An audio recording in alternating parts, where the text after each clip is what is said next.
Barcelona for deserves to be happy. In fact, omo fans ni nyina and to celebrate it the way they celebrated it, because Kofi to win a final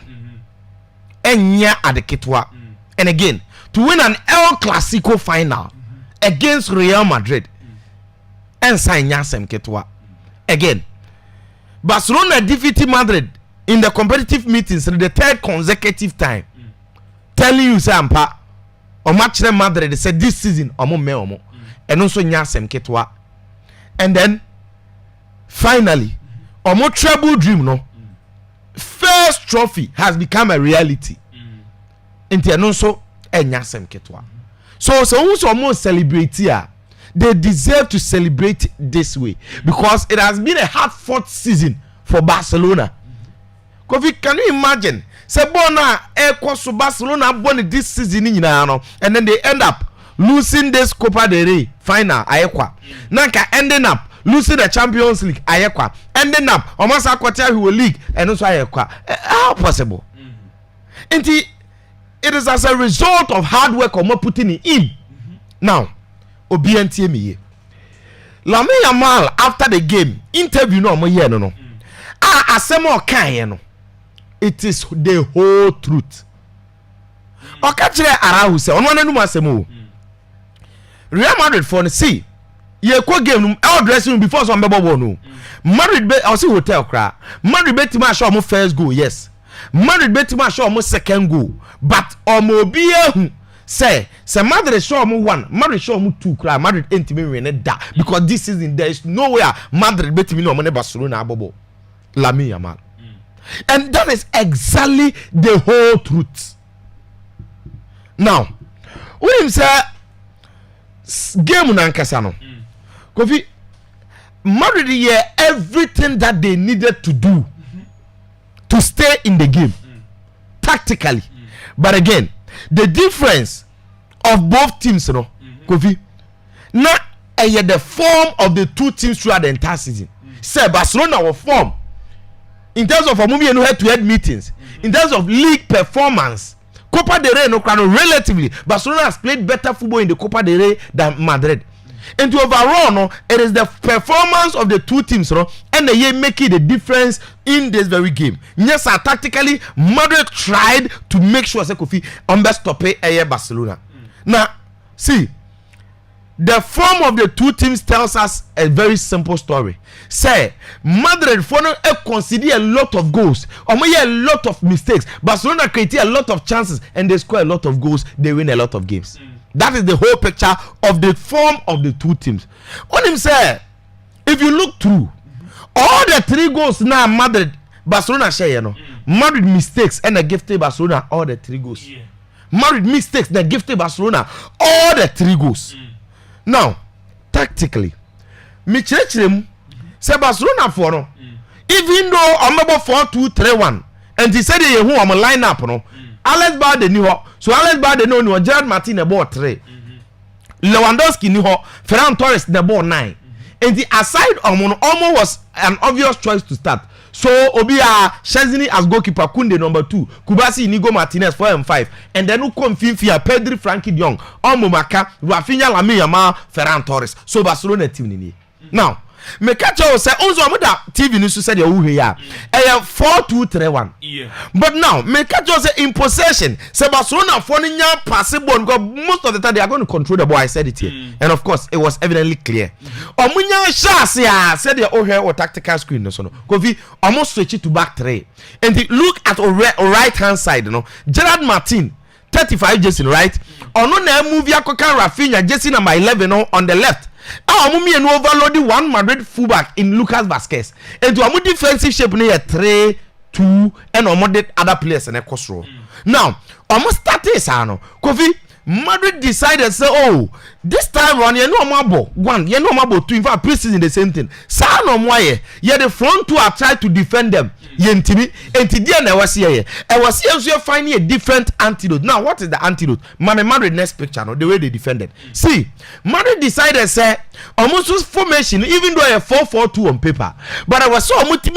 Barcelona midfield net said yeah, Barcelona for Kofi. omo to be fa ball no mfa mfimfi but because Barcelona were for makacho so omo je ball ni lose edene but somewhere somehow choose Kunde Inigo Martinez, Pau Kubasi were able to make sure say even with this high Madrid pressing, midfield no, Pedri de Gina Hono, Frankie Dion de Gina Hono. Even though Madrid were option of even Rodrigo Awasabe come midfield namwa, but against two in Pedri and Frankie Dion, they still manage and give pass to Pedri. Now Pedri control ball no penetrated through. That is the quality of Barcelona football this season.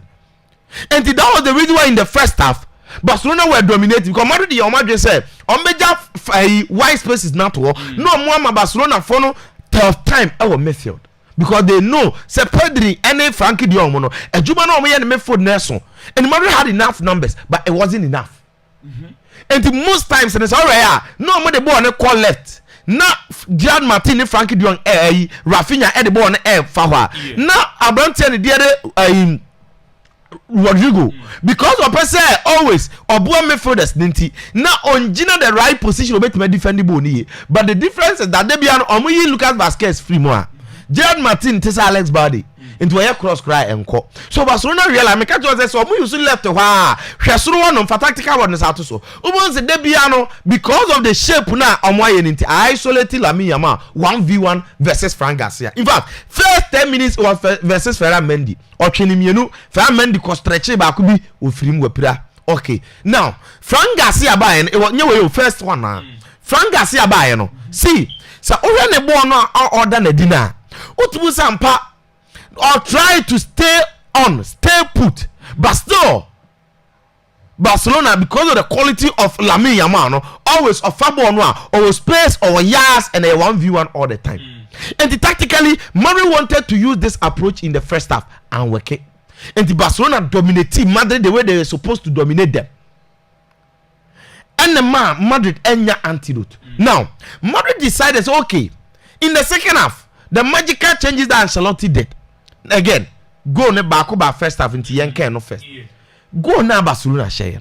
so because the Madrid they give you more of those goals Madrid decided say tactically omo we say Barcelona beba high line and it's about the phone jebo na so omo forward pass no omo try to attack them with speed no omo making sure so omo kwa akoshe and yes Madrid did one not two but again Adebaku ebua Barcelona this season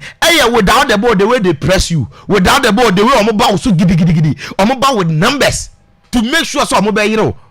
in fact so was a picture na ba kwa fato so na ye hwade without the ball who Barcelona for say omo choking Madrid for ne bebre and that was the way they were defended and no mubako and Abrante and Pau Kubasi intercepted that beautiful ball or intercepted and deliver a pass them Pedri and because of the quality of Barcelona this season that I've spoken about Pedri switch a pass to Lamine Yamal now Lamine realized say yes 1v1 uzo ni mboni kuta and on him pass soma and the Madrid for now defended out of desperation so based on that Kofi or delay ye Madrid for think is Lamine Yamal robbers in there say na or train for the Pedri that played that succulent pass they breaking lines be train no Kofi but some ball pass be two na chi acres of space and yards sa zone wa zone 14 wa and Kunde mistake in ball no so be ball shot no and Pedri share classic goal first goal Madrid a mistake because the ball akwache and Barcelona dey atiesu omachi no mo attack gidi so ball ne say ye no omo need defensive structure omo dey defend obi ebegu pole no nyesa na defend we defend with structure and a plan and nyesa nyina ebegu pole ma prevent it so that was what happened in the first goal now second half Ancelotti sisa the tactics no oya na dwen say Mbappe abom or the other gula any Abrante and the Modric abom and the sana tie dia say first na Barcelona jebo no omo build the ba no se Barcelona jebo no ono so press omo anim wa front line said the beya all the time no Kofi Madrid for no so betimi stay in the game because he had good midfielders again on the side players ne bamu for control and if Madrid for no Barcelona kutabona na players are no more ready to press them after Madrid is the attitude of lackluster the way omo defend kokwasa and then your man now we has our system now and then a man second half Madrid back again in Bobia Emma even because of intense press no Pedri the ball kocha ya Mbappe kocha yenya free kick first goal and then attending the atmosphere and everything Emma after 7 minutes Chouameni ebe share goal again Chouameni share goal ni wie no Kofi Barcelona samba back because game was being played on a tactical front so many times. And Barcelona for decided say na so I'm so here Madrid because Madrid could have no medical catch them hadada say because of Courtois any center backs no more close to box and the Barcelona decided say I'm be press omo and the more press omo they use what we call shadow marking aside so I'm press Raul Asensio no Rudiger Courtois person dey pass no more no still the other one no Courtois person dey pass no more no because still omachi options in midfield like Fedi Baba the nominee ade no untimi mfa ball nko e shadow marking to assign marking the one and again they had enough numbers and omo resilient and the Madrid mistakes in was as a result of without the ball Barcelona in the first half hardly do you see Madrid say Kofi omo be call high press and I say omo be more than 5 seconds hardly now obobo oni sima unze omo press omo say na for so Courtois to go long obo ya na Kubasi na Inigo Martinez did extremely well waba be yibo na pie enti bibia chese on a tactical front Barcelona no omo hwe Madrid for no and no and as a result into the last ball no e pressing na and a man mistake na Luka Modric here no so san here now see I call it Luka Modric's mistake because on the ball pass no now I'm for who say Modric na mistake and now say Brahim Diaz na mistake you see I've watched that moment countless of times. First Modric Brahim Diaz and he decided to give him the pass because at the time the referee and one player was there but Modric realized say sabo ni besa no wan hwe Kunde say baby o free ba no betima be miti ball na obo no and Modric ball no Kofi unze obo pass a ombo ne keke obo with technique tebu okra ebe wu player na no ojo enti Abrante and Ibrahim Diaz so wan hwe nanim who say Kunde ba so when he saw the pass he felt the pass and the ball betu nti o movie no ko the ball na to so for quick counter attack Madrid system say cap omo je ball no omo first speed nko enti sa body shape half 10 no and nko o twen ama na betu no wa hu Kunde say pass na Luka Modric boy na ebe nyina na anu ojo enti o realize say that be on timi miti pass na just o sign ekwa ball no na juice Kunde aduru ho and o war ball no so one again a case of space Kofi obebo panyan 3-2 that time no Kofi oye enye so on the tactical front this is what really transpired game no I was say yaka how Barcelona play tactically and Ancelotti in the Madrid tactical weakness and I know that man Fabrizio Romano edit that picture by and say Madrid before the season Ancelotti can say here extra hands and the game ne koso no Barcelona no mo nipa mako 7 computer si o manim ko vi o TV so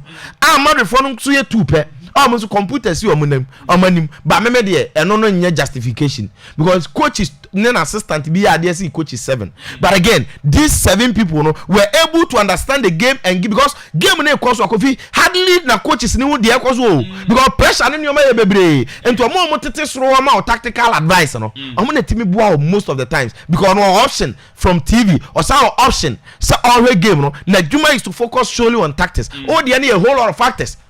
and that was what really transpired on the tactical front. Now say you may catch out say referees will be under intense pressure and Kofi truth is me ne omo kase referee no crowd disallow Barcelona penalties and the game ni wie ni adwen because yes in as much say me gina say Fedi Baba the ball no player theater na ball ne ball nsasa enye pe no me hu say referee agibida no apart from so wa che da so watch no again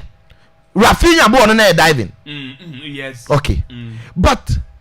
Kubasi ball na Ceballos train no corner no this is no grabbing penalties baby was Spain yes fair no to nchen Ferran Torres ball na Rudiger twa no clear penalty and in a way no Madrid crowd the tension the pressure on the man referees play to Madrid's advantage but Barcelona won now me catch you say Ancelotti future it depended on this game and they said they would intro bana chire mu it is obvious say initially near him so we club World Cup aba but even in command on Rafinha di kura ma me kura me suspect ade bi and after that it's been trending everywhere say Ancelotti in Madrid na there even Madrid AP coach to the level say o ma establish a contact 2 times according to multiple reports to Klopp what I say and it confirms my point to say Alonso ne dey menjini ndi o Madrid for ni nim say who's Madrid akofa Alonso e kire say enya Alonso na ideal omo because obi o medical flip Klopp 2 times there e kire say Klopp anya ntuma and e be omo option of Alonso Zidane no say one person say na record on na nka me here no to coach the team e say Kovina man for bisa say Madrid ne Barcelona head to head in the sign na aye na see e say offer Madrid ne Barcelona in terms of achievement major titles ni bibia no Madrid age Champions League ni 15 okay Barcelona age 5 to what the gap okay now La Liga Madrid age 36 titles 36 Barcelona age 27 wow also emuwa but Copa del Rey ne there the Barcelona win na mama benya 32 titles Madrid was 20 or gap near 12 now in a classical meetings Madrid are winning 105 Barcelona are winning 103 head to head meetings in classical competitive football and this is Barcelona and Madrid history as it stands now based on Nyoma and unfold here now Kofi omaji omani awie omaye de ombeye omabesi into one picture na omusi free play mu now of course Barcelona papers ne dorso into one sport to try say super Barca na say omo super team ye nwie La Liga Real Madrid ne Barcelona say how much and Kofi di omo dia Madrid no psychological trauma bi no omo dia to yetirimu me say te say me na bi de ba yende e ba sa for omo hiro omo a no unze ure game we a di ntia e fa ba bi Madrid mistake na Barcelona share no sa defeat na omo dia Madrid no a create some PTSD bi Madrid team enti Madrid for no na me say the unfolding ma Rudiger no tutu nsuo ba park o me pa cha no e kire say La Liga no ntokwa be sim